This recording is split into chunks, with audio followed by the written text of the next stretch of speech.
To Anton Torres Amat, 3rd of March 1828, Pas-de-Calais, France. Dear Anton, I'm writing to you from Pas-de-Calais. From here, thanks to today's clear weather, I can just make out the faint outline of the British coastline. I'm about to embark for London, as I promised you. I'm grateful for your support in helping me to break free from the yoke of the Conservative government, and for telling me that my father and brother are well, although they are still unjustly imprisoned. You know how much I appreciate you, Anton, and your father, Josep Torres y Amat, through whom we first met at the Patriotic Society of Barcelona, along with so many other liberals who are fighting the reactionaries.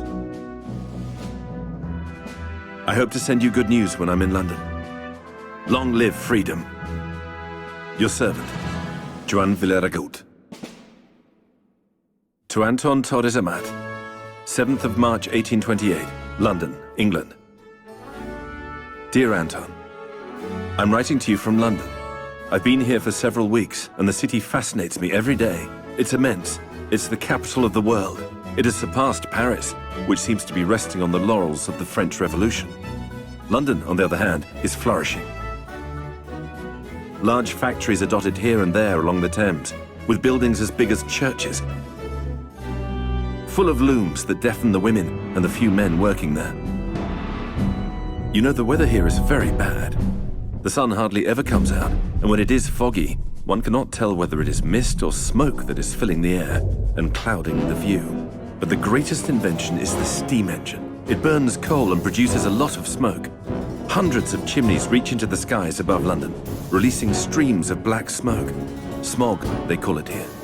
Smoke from the factories and also smoke from the new railways, which will soon extend their metal rails to Manchester and the port of Liverpool. But the most interesting thing is what I'm going to tell you now. The looms here are all mechanical. They are all powered by mechanical energy. And I'm told they will soon be powered by electrical energy, which I find hard to believe. The looms are a marvel. They run at a speed that cannot be compared to hand looms. They have drive shafts that move huge pulleys, which in turn run the shuttles, binding the warp to the weft. Hence the thunderous noise of the new factories. They weave cotton and not wool, like you do with the Miralda fabrics at your factory. It is important to realize that cotton has taken over from wool, because we must understand that the future lies in the coal that will drive the factories of Catalonia, and in the cotton that we will weave to our heart's content in order to clothe everyone. Your servant, Joan Villaragut.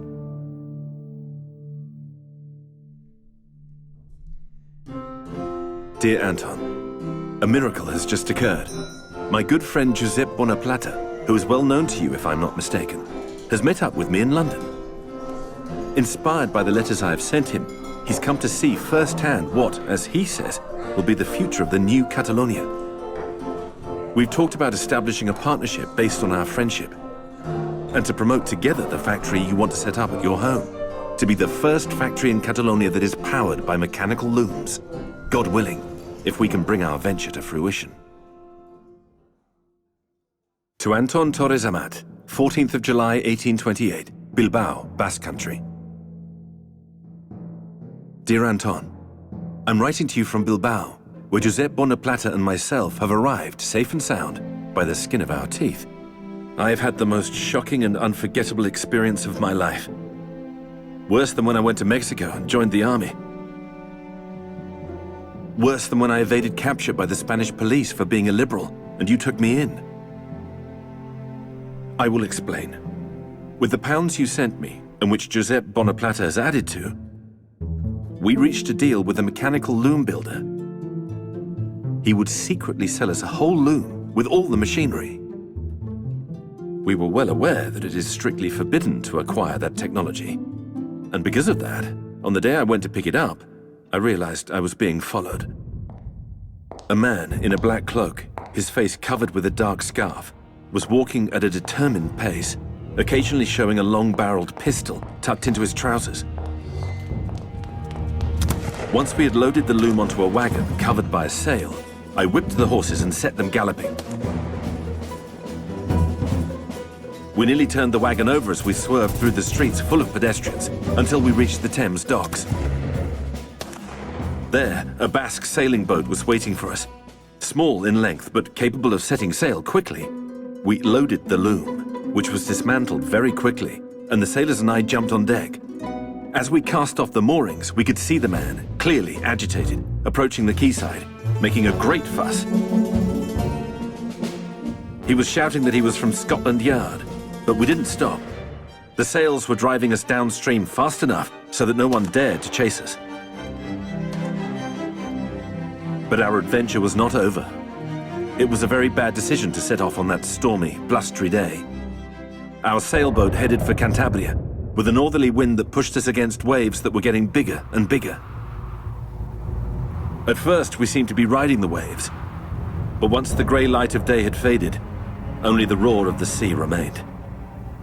We were enveloped by giant waves, making the boat lean to the point of almost toppling it over. The captain ordered us to tie ourselves to the mast, or any well-secured spot, so as not to be swallowed up by the ocean.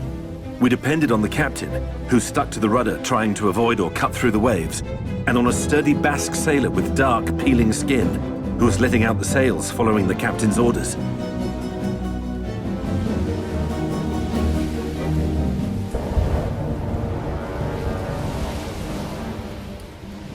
Just as the ship was about to succumb, the sudden shift in the wind allowed it to right itself again, giving us some respite. But the ocean was still bellowing its tragic litany, demanding our lives and the treasure we were carrying in the hold, the loom that will revolutionize textile production in our home. When we spotted the Basque coast, our faces as white as paper, Giuseppe and I felt like we had been born anew. Neptune had wanted to steal our treasure, but we had become the new Prometheus, bringing a new light to Catalonia. Dear Anton, we're transporting the loom properly packed, and in a few days I will be very happy to meet up with you and celebrate with a good wine from your vineyards the establishment in Saient at Torres Amat of the first mechanical loom in Spain. We are sure to make history. Your servant, Joan Villaragut. The loom, that according to several authors was brought by Joan Villaragut from England and set up at Torres Amat in Saient, was the first mechanical loom to be put into operation in Cataluña and in Spain. Josep Bonaplata was definitely also in London, though whether he actually met up with Joan Villaragut is something we don't know for sure. But can anyone prove he didn't?